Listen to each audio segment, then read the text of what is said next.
Halfway through March, might as well talk about what I saw in February.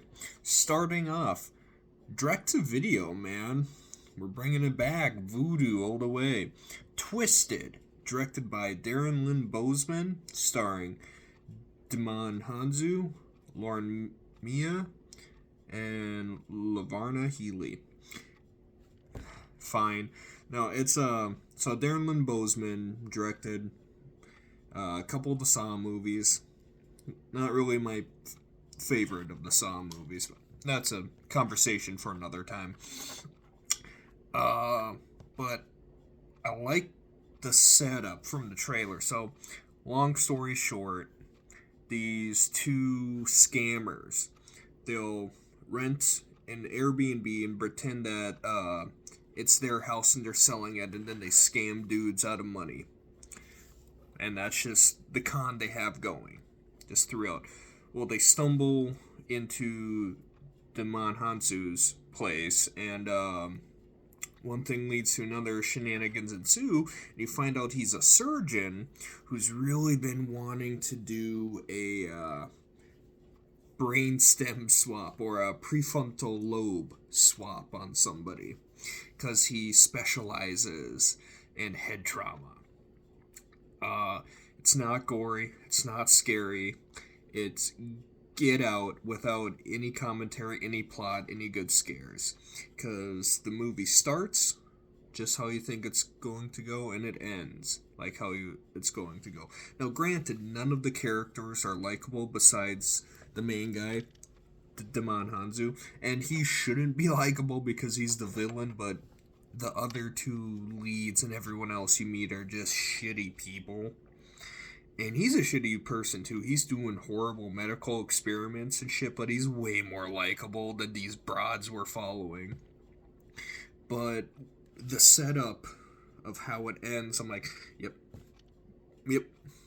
Basically, get out. You know, he takes the main chick's frontal lobe, puts it in his wife, then he's nursing her back to health, and then the wife says something which bum, it's actually the main chick in her body. Then she slits his throat, movie ends. Okay. Definitely a wet fart of a movie. Next, Dracula, Love Never Dies. Directed by Luc Besson, starring Caleb Landry Jones, Zobel, and Christoph Waltz as question mark a priest who might be Van Helsing. I love Luc Besson. He's awesome. Like, the cast is solid, the cinematography is solid, music solid, practical effects solid enough, CGI gets a little fucking dicey. Basically, it's Coppola's Dracula without any of the heart, the acting, and any of the care. It is quick, fast, to the point, and just rather boring.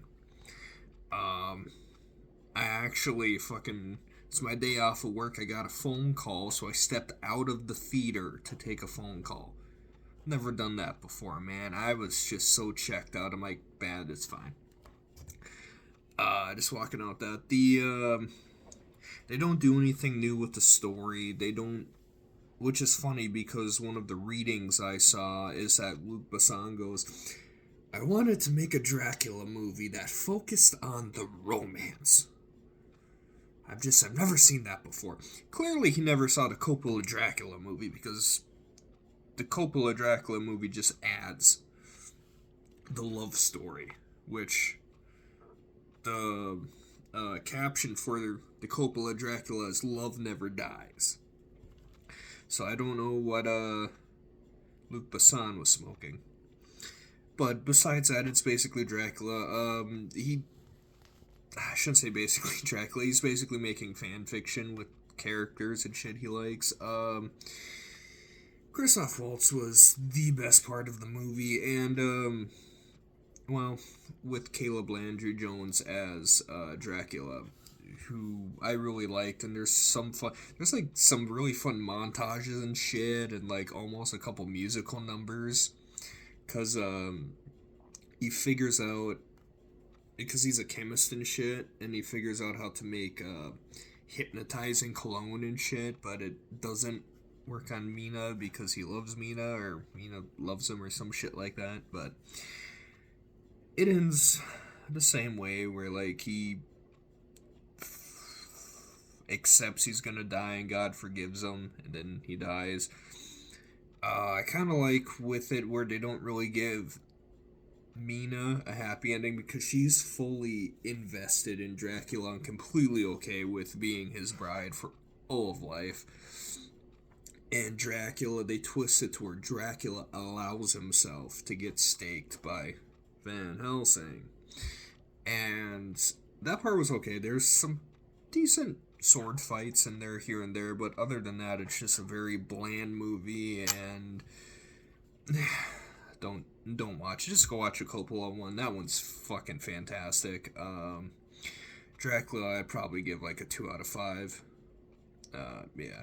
Well, to backtrack, Twisted, 1 out of 5. So the next one, Whistle, directed by Corin Hardy, starring Daphne Keane, and briefly Nick Frost. Bunch of other characters, but I don't fucking remember their name. Daphne Keane, man, X-24. I almost said 23, but that's something else. Yeah, so this is the Aztec Death Whistle movie. You blow it, and then you die. You don't call to death, you call your death. So long story short, it's an average slasher movie except with a whistle, Aztec Death Whistle, and you blow it. It's confusing on the time frame of when exactly you're going to die. It's very loosey-goosey of how that happens. Excuse me. Had a cracking situation. Kind of loose of when people are gonna die. Because you blow it, you hear it, and then you're calling your death. So if you were supposed to die 30 years, then your death hits you instantly. So your body will age to whatever your death was supposed to be. So car crash, cancer, set on fire, falling into a wood chipper, anaphylaxis, whatever. And sorry, that was a jump scare there. I had to readjust myself. And so Daphne Keane, her dad just died. Her mother's nowhere to be found. And she moves in with her cousin. Okay, no parents in this movie at all. She lives with her aunt and uncle. You don't see him, you don't hear him, fucking jack shit. This movie's quick to the point, starts you up, lets you go. The cousin character is her little sidekick in the movie. I liked. He was funny. He, the comic relief here and there. So the plot is, she's there. Actually, he has the funniest line. So she's a lesbian in the movie, and she starts flirting with this chick, and she asks her cousin, "Do you know if she's straight?" And the cousin just goes, "We're about to find out, aren't we?" That got a good laugh out of me. And there's the cinematography again. There's some really good shit too when they're at a county fair. A really good scene when they're at a county fair and this chick's going through the maze and it's playing Time After Time by Cyndi Lauper. A cover version of it. But I'm like, that's solid. That's a solid scene. But, so basically, it's kind of like most movies in this vein of like something coming after them, except in this case it's their own death. So they basically figure out you have to die. So it's like Final Destination. Oh, if I kill myself and get resuscitated, it'll pass it on to somebody else. Whatever. And so her and her love interest do it. They pass it on to some other dude, this douchey character who's a drug dealer, and he dies horribly, which is pretty fucking great. And then So they smash the whistle, and then the whistle reforms and goes to somebody else. And that's how the movie ends. You know what? Fairly solid. If this, I believe this was supposed to be a direct to Shudder movie. Perfect spot for it, man. This is a perfect streaming movie. Nothing like it doesn't go above and beyond. Very average. Like the flaws are there, but it is enjoyable. Not so much because the characters are enjoyable, but because the main chick is, like carries the movie on its own. They underused Nick Frost. He should have been there throughout the whole movie. He would have definitely helped it. Or if he was the uncle, if he was like the uncle helping him, so you have like an adult presence there, because a lot of these fucking teen movies, the kids are running around and like, where the fuck are the adults and all that shit? Granted, the adults are like, well, this is stupid, they don't end up believing, but would have helped. Other than that, I'd probably give it a solid, because I don't think I'd ever rewatch it, so, that's still a 2 out of 5. Solid 2 out of 5. Next, Good Luck, Have Fun, Don't Die, directed by Gore Verbinski, written by Gore Verbinski, and starring Sam Rockwell, shit ton of other people. This movie was a lot of fun. Just a lot of fun. So going to the get-go of understanding what this movie is. So it's basically, Terminator. This guy comes back from the past. Hey, I need a team together specifically in this diner. All the combination has the right people. I just need people to believe me, follow me, and we have to get to this house. It's like 2 miles away. But wacky shit happens every time. Because he's done it like 175 times, 115 times, whatever. So, and that's why he always keeps his finger on the trigger to press it, and then he can zip back to the moment and just do it again and again and again and again. Well, this specific time, he takes a group of people you've never taken before, and you get small vignettes throughout the movie, or like the first half, that establishes the main group. You got chick who dresses up as a princess. She's a party princess. Gets hired to parties with Sazin characters as a princess and shit. She's allergic to technology, so whenever there's Wi-Fi or phones or shit, her nose bleeds. Then you have the mother whose son just died in a school shooting. School shootings happen all the time, and you can legit clone your son. But because it happened in a government building, they'll pay for it, but you have to pay half, so she gets a cheaper copy with it. So he comes with ads, so he'll just sit there and be like, I want juice. I want this tropical punch. It only has 80 calories. And, shit like that. Like, it's dark as shit, and it's, like, darkly funny, because just, yeah, the world that they're setting up is just an over absorption of, like, how people are with tragedies and technology and shit. And then you got the two teachers. Michael Pena's one, and Zoe Beetz is the other. And so as soon as the team is formed, in my head, I'm like, there's 2 outcomes. 1, they beat it. 2, Sam Rockwell figures everything out, and then figures everything out how to beat him, and then goes back in time, and the movie ends with him like, I know what the fuck we're gonna do now. It's one of those endings. And I was figuring everything out as the movie was happening, but I wasn't annoyed by it. Like, I was still invested and wanted to see where it was going, but I called, like, all the big plot points of shit of what or how it was going to happen, but just kind of, like, figured out, oh, I was probably going to do this, and this, and this, and this, and this, and this, and this. But I was still with it.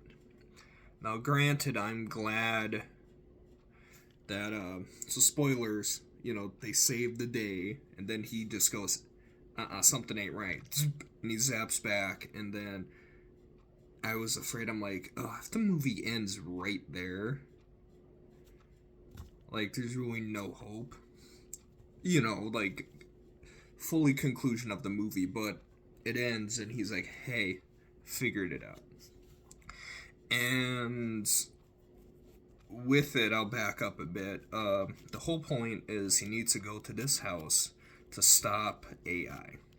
Maybe not stop it, but he has a little flash drive. I'm going to put in safeguards. Like, hey, we can't stop it. It's always going to happen, but we need to put in some safeguards to where we can control it and won't control us, because everybody's wearing the fucking VR goggles like it's the fucking chum bucket, and Plankton's in charge.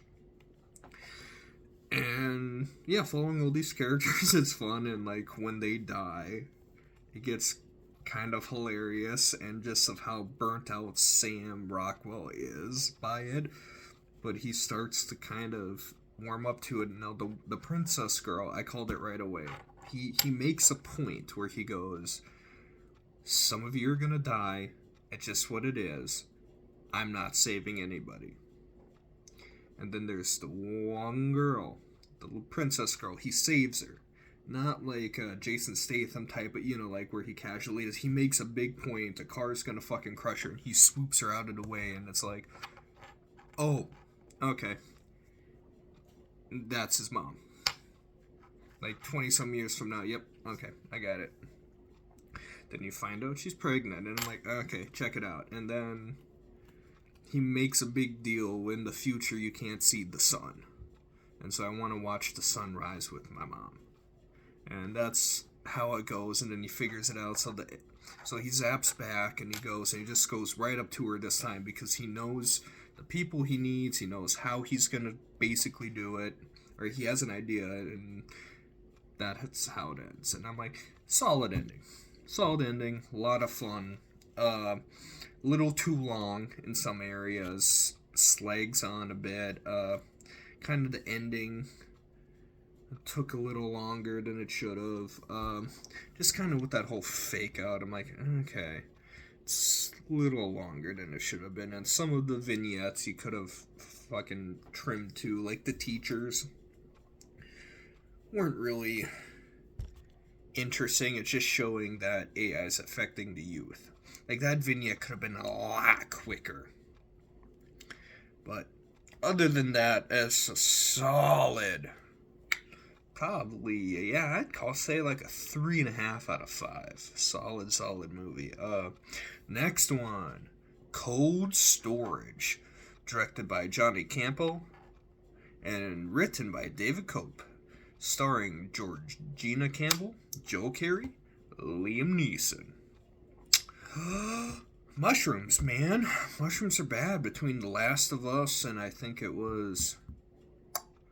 There's a Russian movie on Shudder that's basically like The Thing with mushrooms and shit. Attack your brain like a poisonous mushroom. So Joe Carey works at, or Tea Cakes as he calls himself, works at a 24-hour storage facility with Georgina Jones, and you find out that it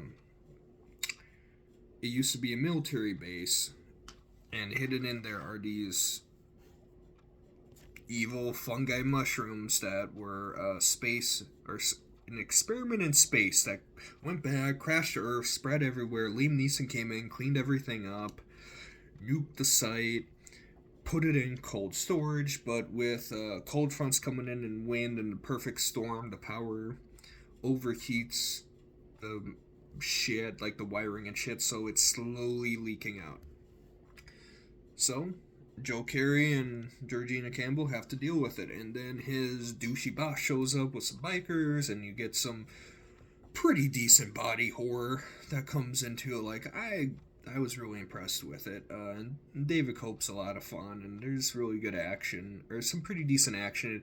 It could have been funnier. That is my only little critique of it, because Like, he's funny, she's funny. Liam Neeson's playing it serious. You know, he's throwing out one-liners here and there, but he is terrified of these mushrooms coming out. So he plays it, you know, like Liam Neeson as a colonel would, right? Military ex-colonel and shit. Plays it good, but no, this one I'd probably totally rewatch. It's a fun watch from beginning to end. And I'm glad Stranger Things is done, because that's really helping show people how great of an actor Joe Carey is, and he's a total leading man, and he freaking works this. And hello, Georgina Campbell, gorgeous, gorgeous. Yeah, this, I'd say, oh man, yeah, probably like another. Yeah, 3.5 to 4 out of 5. I'm teetering a bit just because of some of the pacing here or there, and then the ending. No, the ending's good. It just, you know, goes. It could have been a little quicker. So I'd probably say like a solid, yeah, 4 out of 5. I'll say 4 out of 5. 4 out of 5. Okay, next, How to Make a Killing by John Patton Ford, starring Glenn Campbell, Margot Qualley, and Ed Harris, and a bunch of other fucking cameos that don't really matter. So this movie had me by the trailer. So basically, Glenn Powell, he is, what's it, like 8th in line to inherit $28 billion of this empire because his grandfather is Ed Harris. And basically he keeps getting flashbacks to his mom where it's like, you were made for more, like you'll get this, yada yada yada. And he keeps bumping into Margot Qualley, who's like, hey, call me when you're rich. Call me when you're rich. So he gets the idea, I'm going to start killing all my relatives. And I thought it was going to be a lot funnier, a lot zanier, and it annoys me because instead of introducing all the relatives right away that he has to take out, they do it one at a time. And that's frustrating because then there's really no build up. See, there's a build up to about the first three or four he kills, because the one is his uncle, played by Bill Camp, that he can't bring himself to do it because he really likes Bill Camp, so he just kind of keeps him around, because he gives him a job and he works his way up. So like his life is slowly improving, and he gets to a point where he's like, do I have to keep going? I'm content and I'm happy. And then because towards the middle of the movie, he just quickly guns through like the last 4 out of nowhere. Like, no build up. I'm like, oh, that would have been better. And this is another one where I kind of saw where it was going. Yeah, I didn't really like this movie. Like, it had me, but then it started to, like, they focus too much on the girlfriend character that goes nowhere, and I'm like, you take out the girlfriend, you make him more focused on Margot Qualley. I didn't really like her ending, per se, of how she... Basically, he gets framed for a different murder he didn't get, so the movie is him confessing to a priest. And she has evidence that he's innocent, but she's like, I want everything. It would have been better so he signs everything to her.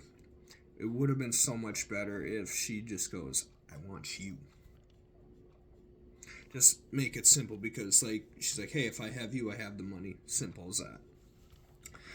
And so the movie, after he takes everyone out, and he takes out all his family, his girlfriend's with him, but the girlfriend just wants him, not the money, so she leaves him. And then once he gets out, he gets into a car with Margot Qualley. That's the one shot I actually really liked. As he gets out of prison, he's so excited to see the ex-girlfriend, and the ex-girlfriend just hands him a locket with his mom's hair and goes, I thought you'd want this. Ignores him, gets in the car, drives away, and the car moves out of view, and Margot Qualley's just sitting there like... And sure enough, and that's how the movie ends. He gets in a car with her, and they drive to the estate. They just changed it. You get rid of the ex-girlfriend, make it zanier, give more character development to the family members that he's taken out. This could be like really something and fun. England Powell's fucking awesome, but it just falls flat and it's kind of boring. And I'm not saying you need to go full slasher with the kills. I'm fine with how he kills all the siblings. I'm just saying, like, there should have been more build up to each sibling. Like, Topher Grace shows up, like, briefly for, like, 5 minutes, and then you introduce him and kill him. Oh, that's not as bad as, like, his aunt and uncle. His younger aunt and uncle, because Bill Camp's the oldest uncle. He just... that you quickly get introduced to him, like, oh, this guy likes to fly. And then you just see his plane crash. She likes to spa, and then you see her die at the spa and shit. Simple as that. I give this like a solid 2 out of 5. Just a lot of build up. Apparently this script was blacklisted as like, we need to make this as soon as possible. Yeah, I would have changed the ending, man. It's just not really fun.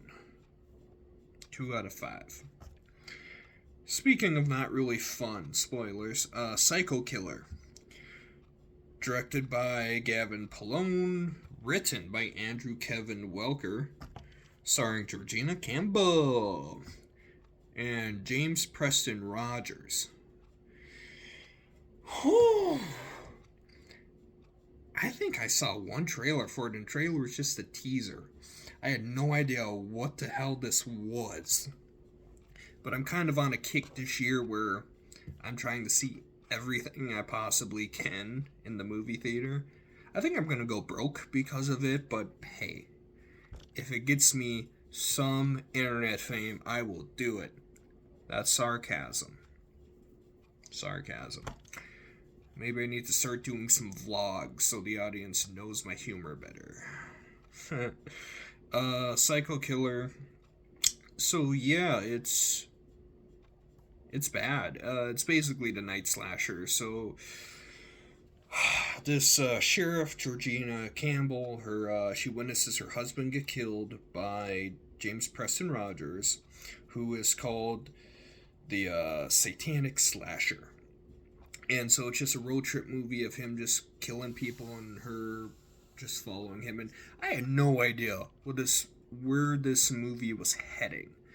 Because, okay, the writer Andrew Kevin Welker wrote 7 and 8mm. I don't know what happened with this movie, because the direction is just garbage.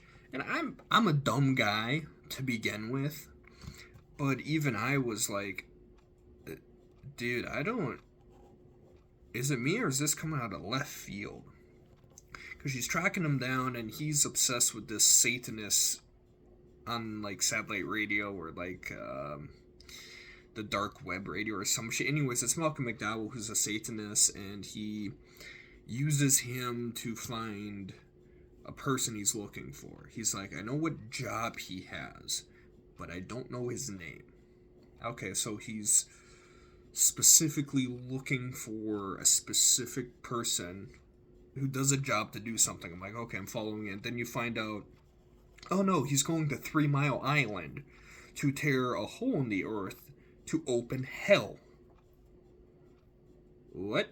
Because he fucking, throughout the movie, they're like, yeah, he broke into a pawn shop and he stole dynamite and Vietnam level grenades and shit. And so, yeah, it shows him with like a fucking suicide vest as he's gonna blow himself up. He empties all the water out of the core and she shoots him. And then on one of the radio stations earlier in the movie, you hear like this lady call into this radio show and she goes, I think the government's taking serial killers and creating them and making super soldiers like the fucking Winter Soldier, Steve Rogers. And that's exactly what it is.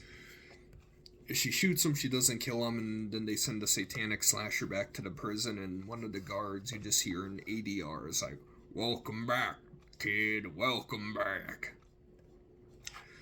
Yeah, this movie was shit, but the acting was terrible, the story was trash, the kills were trash, you don't get to see shit.